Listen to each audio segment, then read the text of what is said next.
সভ্যতার বিকাশের সাথে সাথে মানুষ প্রকৃতির সাথে এক ধরনের বৈরিতার সৃষ্টি করে চলেছে, যেখানে জীবনযাপনের প্রয়োজনে প্রকৃতির ভারসাম্য নষ্ট করার বিষয়টি নিত্যনৈমিত্তিক হয়ে উঠেছে।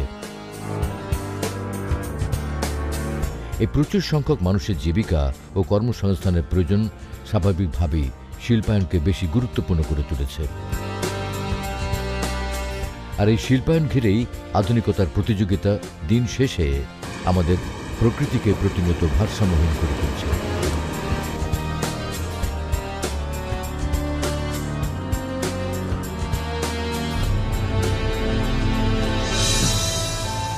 সঙ্গত কারণেই শিল্পায়নের এই প্রতিযোগিতা বৈশ্বিক উষ্ণতা বৃদ্ধিতে ব্যাপক উদ্দীপনা যোগাচ্ছে।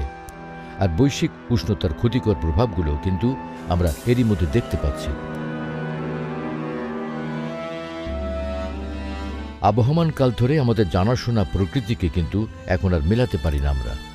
আমাদের আবহাওয়াতে এখন যথেষ্ট পরিবর্তন লক্ষ্য করা যায়।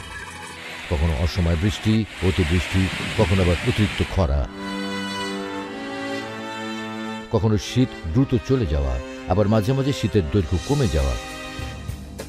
এছাড়াও সময় অসময়ে ঝড় ঝঞ্ঝা বা বন্যার মতো প্রাকৃতিক বিপর্যয় কিন্তু স্বাভাবিক হয়ে উঠেছে।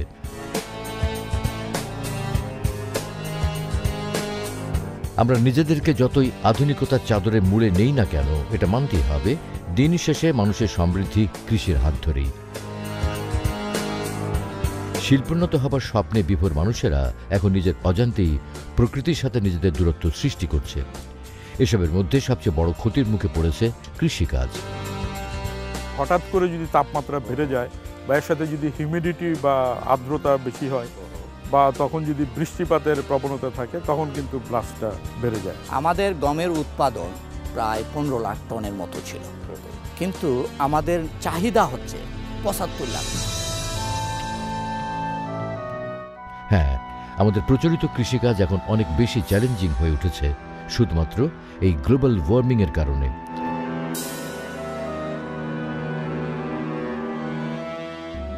ঢাকার ঠিক পাশে গাজীপুর জেলায় রয়েছে আঞ্চলিক কেন্দ্র গম ও ভুট্টা গবেষণা ইনস্টিটিউট এবং ঠিক তার পাশেই রয়েছে গাজীপুর কৃষি বিশ্ববিদ্যালয়। আমরা চেষ্টা করব আজকের পর্বে এই গমের উৎপাদন নিয়ে, গবেষণা নিয়ে কিভাবে কি করছেন গবেষকরা সে বিষয়গুলো জানার জন্য।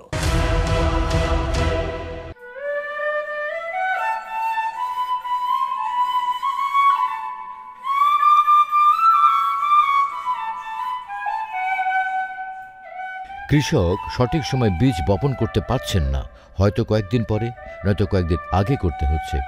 ফসলি জমিগুলো যেন আগের মতো নেই, পরিচিত ফসলের মাঠগুলো যেন আগের মতো ফসল বুকে ধরে ঝলমল করে হাসছে না। আবার গ্লোবাল ওয়ার্মিংয়ের কারণে সেচের খরচও এখন অনেকটাই বেড়েছে।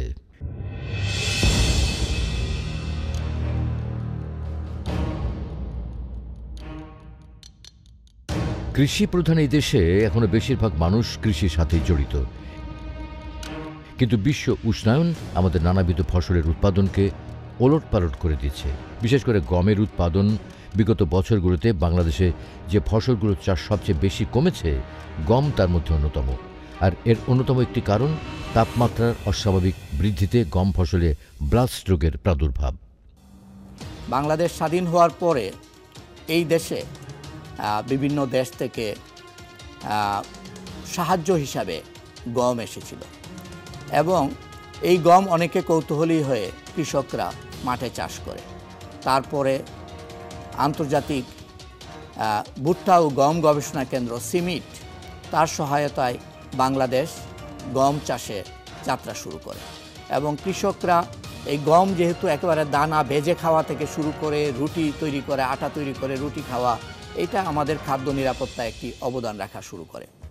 কিন্তু এই পর্যায়ে আমাদের দেশে কিছু গবেষণা হয়েছে। বাংলাদেশ কৃষি গবেষণা প্রতিষ্ঠান যেটি বাড়ি, তারা বেশ কয়েকটি জাত, সোনালিকা, কাঞ্চন, বিপ্লব, এই জাতগুলো গমের বাজারে কৃষকের জন্য নিয়ে আসে। এইভাবে যখন সম্প্রসারিত হয়ে গম চাষটা ধীরে ধীরে আপনার আমাদের খাদ্য নিরাপত্তায় একটি বড় অবদান রাখছিল, এইরকম একটি পরিস্থিতিতে 2016 সালে একটি বড় রকমের বিপর্যয় হয় 2016 সালে হঠাৎ করেই ফেব্রুয়ারি মাসে 15,000 হেক্টর জমির গম বিনষ্ট হয়ে পড়ে। এটা একেবারে ওভারনাইট এরকম একটি ঘটনা দেখা দেয় এবং ওই সময় কুষ্টিয়া, মেহেরপুর, চুয়াডাঙ্গা, যশোর, পাবনা, ঝিনাইদহ, বরিশাল, ভোলা 8টা ডিস্ট্রিক্টে এই গমের একটি নতুন রোগ দেখা দেয়। রোগটার লক্ষণ কী ছিল? সবগুলো গাছের যে শীষগুলো সাদা হয়ে পড়েছে, তার ভিতরে কোনো দানা নেই। এই রোগটি সম্পর্কে বাংলাদেশে ইভেন এই এশিয়া মহাদেশে কেউই পরিচিত ছিল না এবং এইটা পরবর্তীতে আমরা এই গবেষণায় গাজীপুর কৃষি বিশ্ববিদ্যালয় আমরা এই রোগটি কোথা থেকে এসেছে এবং এটা কী রোগ সেটা নির্ণয় করার জন্য আধুনিক জীব প্রযুক্তি, জেনোম সিকোয়েন্সিং প্রযুক্তি নিয়ে অগ্রসর হই এবং সারা বিশ্বের 31 জন বিজ্ঞানী 4টা মহাদেশে তাদেরকে সম্পৃক্ত করি এবং আমরা উদ্ঘাটন করি যে এই রোগটি একটি ছত্রাকজনিত রোগ এবং এটি গমের ব্লাস্ট রোগ। এই রোগটি 1985 সালে প্রথম ব্রাজিলের পারানা স্টেটে আবিষ্কার হয়। তারপরে ব্রাজিল, আর্জেন্টিনা, বলিভিয়া, প্যারাগুয়ে এই দেশগুলোতে ছড়িয়ে পড়ে এবং এখানে প্রায় 3 মিলিয়ন হেক্টর জমির গমের জন্য একটা বিরাট আপদ। কিন্তু পৃথিবীর অন্য কোনো মহাদেশে এই রোগটি ছিল না। তা আমাদের গবেষণার একটা উদ্দেশ্য ছিল আমাদের এই যে বাংলাদেশে রোগটি এসেছে তার প্রথম কারণটা কি, কারণটা আমরা উদ্ঘাটন করলাম যে এটা ম্যাগনাপোর্তে অরাইজি টিটিকাম পেথোটাইপ একটি ছত্রাক। এই ছত্রাকটি আপনার এসেছে সাউথ আমেরিকা যে ছত্রাক আছে তার সাথে পুরোপুরি মিলে গিয়েছে এবং আমরা পরে জানতে পারলাম জাস্ট 2 বছর আগে বাংলাদেশ 2 লক্ষ টন গম ব্রাজিল থেকে আমদানি করেছিল। কাজে এটা অনুমান করা যায় এই যেহেতু এটা বীজবাহিত রোগ, এটা এই দানার মাধ্যমে বাংলাদেশে প্রবেশ করেছে। এখন প্রশ্ন হচ্ছে বাংলাদেশে যে 8টা জেলার কথা আমি বলেছি, অন্য জেলাগুলো যেমন দিনাজপুর, রংপুর যেখানে সবচেয়ে বেশি গম উৎপাদন হয় এখানে কিন্তু রোগটি হয়নি।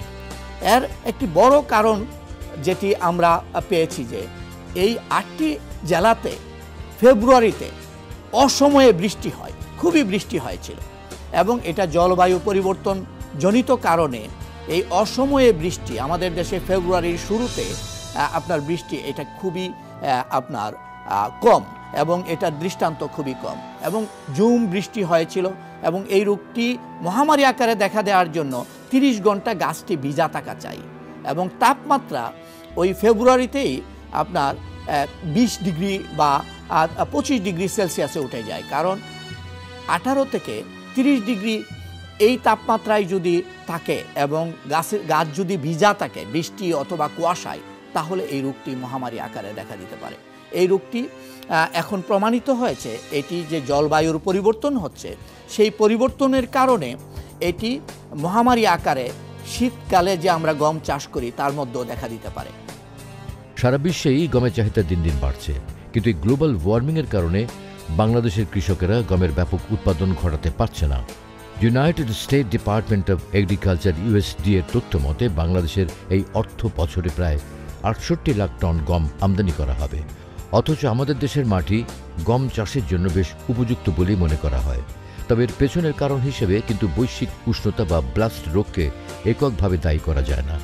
সারা বিশ্ব যেখানে প্রকৃতির এসব চ্যালেঞ্জ মোকাবেলা করে পর্যাপ্ত গবেষণা দিয়ে ফসলের উৎপাদনকে নিয়ন্ত্রণ করতে পারছে, সেখানে আমরা কেন পিছিয়ে পড়ছি?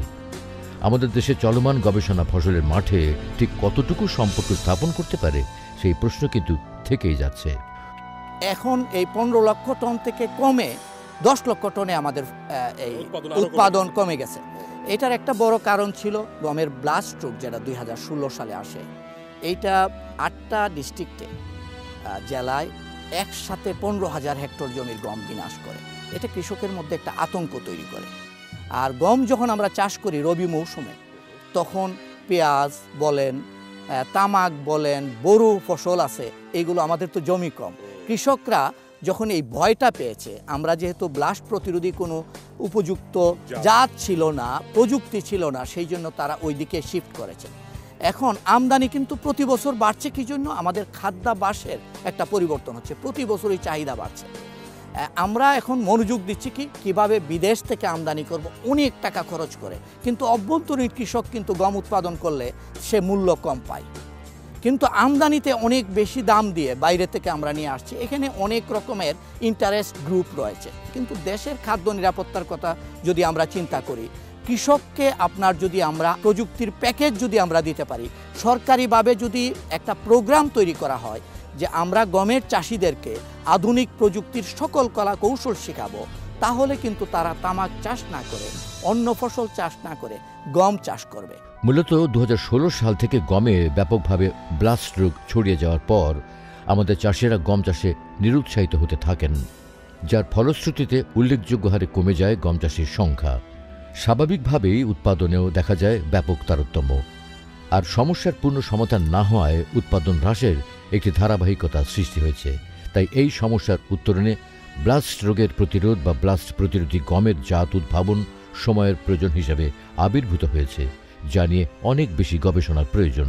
এটি হচ্ছে গমের ব্লাস্ট রোগের জন্য দায়ী ছত্রাক, যেটিকে আমরা ম্যাগনাপোর্টে অরাইজি ট্রিটিকাম নামে সারা বিশ্বে পরিচিত। এই কুখ্যাত ছত্রাকটি গমে ব্লাস্ট রোগ করে এবং অনুকূল পরিবেশে ফলন শতভাগ পর্যন্ত নষ্ট করতে পারে। সাধারণত গমের শীষ বের হওয়া থেকে ফুল ফোটার সময় উষ্ণ ও আর্দ্র আবহাওয়া থাকলে এই রোগের আক্রমণ ঘটে।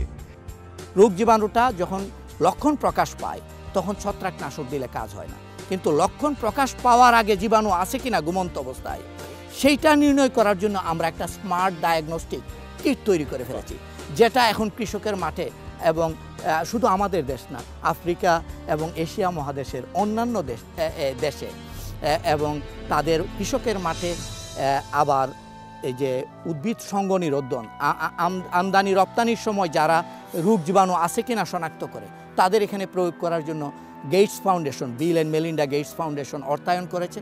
আমাদের একটি প্রযুক্তি এখন সারা বিশ্বে আপনার ছড়িয়ে পড়ছে। ব্যাপক হারে ফসলের ক্ষতি সাধন করে বলেই বর্তমানে এই ব্লাস্ট প্রতিরোধী জাত আবিষ্কার করার নিরন্তর গবেষণা চলছে। এটা হচ্ছে বাড়ি গম 26, একটা গমের উচ্চ ফলনশীল জাত। তার সবগুলো শীষ এই ব্লাস্ট রোগের জন্য আপনার সাদা হয়ে পড়েছে। এটার লক্ষণটা হচ্ছে তার যে শীষগুলোতে আক্রমণ করে এবং শীষগুলো সাদা হয়ে যায়। আমি একটা যদি আপনাকে তুলে দেখাই, যেমন এই শীষের ভিতরে আপনি দেখবেন যে কোনো দানা হয় নাই, হ্যাঁ দানা হয় নাই। এবং আরেকটা শীষ আপনাকে দেখাই, যেমন এটা আমি দেখেন জীবাণুটা এখানে আক্রমণ করেছে, উপরের অংশটা সাদা হয়েছে কিন্তু নিচের অংশটা কিন্তু সবুজ রয়ে গেছে, এবং যে অংশটাতে আপনার ইনফেকশন করেছে এই অংশটাতে আপনার একটু কালো বাদামি বর্ণ ধারণ করেছে, এবং এই উদ্ভিদের যে পানি এবং পুষ্টি উপাদান নিচ থেকে যে গম মাটি থেকে শোষণ করে এইটা এখানে আইসা আপনার বন্ধ হয়ে যাচ্ছে। এই জীবাণুর ছত্রাকটি যে পরিবহন তন্ত্র আছে উদ্ভিদের, এটাকে ভাস্কুলার সিস্টেম বলে, এটাকে ব্লক করে ফেলছে।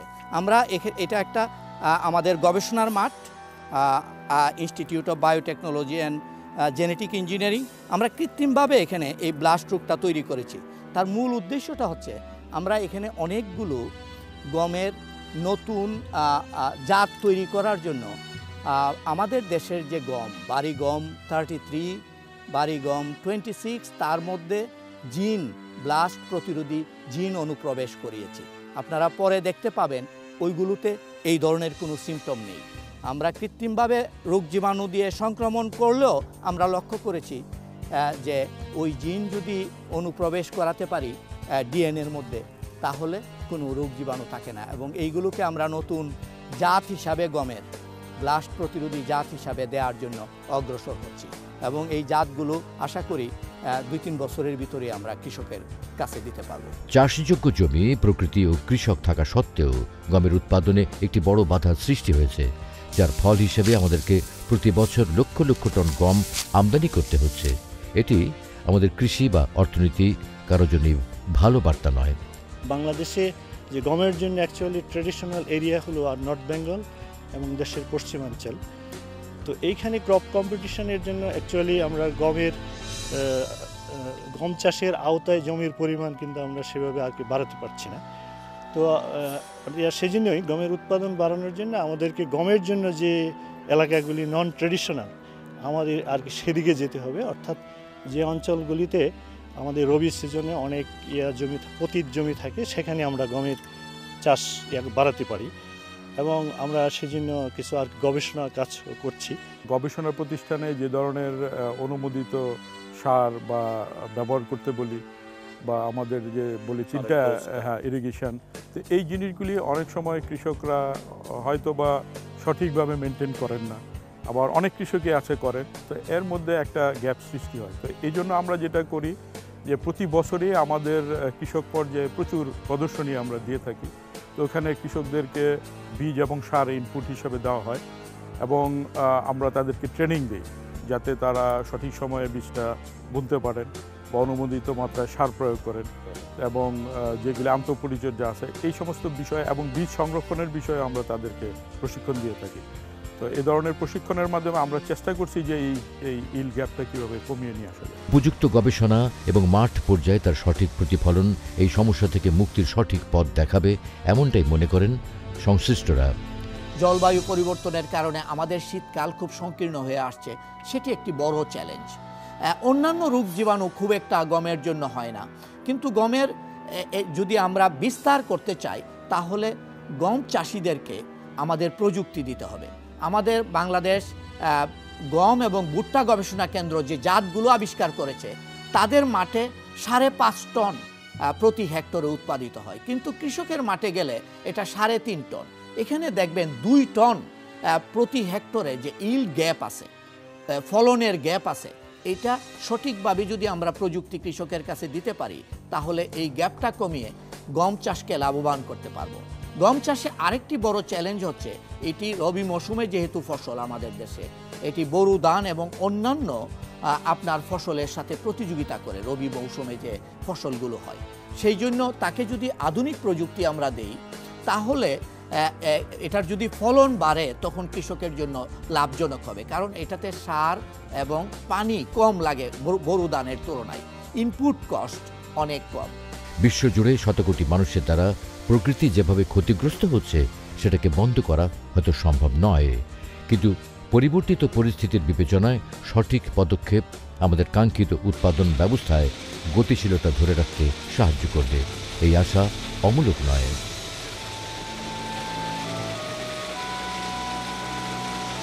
একটা ব্যাপার কিন্তু থেকে যায়, বাংলাদেশে যথেষ্ট সম্ভাবনা রয়েছে আমাদের এই গম উৎপাদনের, তবে জলবায়ুর সাথে মোকাবেলা করে আমরা কতটা গম উৎপাদন করতে পারবো তা কিন্তু গবেষকদের চিন্তা করতে হবে এবং সেক্ষেত্রে উত্তরবঙ্গ হতে পারে গম উৎপাদনের ভালো একটি জায়গা যদি আমরা রোগ প্রতিরোধী জাত সেখানে একেবারে ছড়িয়ে দিতে পারি, বিশেষ করে ব্লাস্ট প্রতিরোধী জাত।